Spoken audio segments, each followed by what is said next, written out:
Mijozlar maysterlariga qanaqa qilib to'g'ri bron qilish kerakligini ko'rsatib o'tamiz. Birinchi o'rinda maysterimizning akkauntlariga kirib olamiz.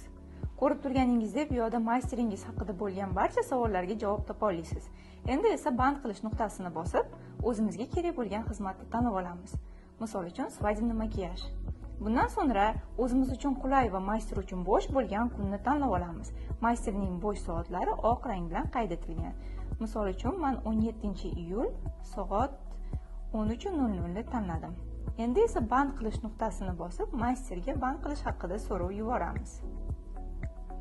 Maysterimiz so'rovimizga javob berishlarini bandlovlar qismida kutib turamiz.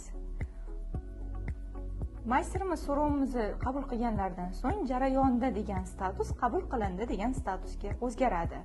Agarda maysteringiz oldindan to'lov xizmati bilan ishlasalar, karta raqamlarini ham ko'rib olsangiz bo'ladi. Agar dastur ilovasi haqida savollaringiz bo'lsa, izohlarda yozib qoldiring.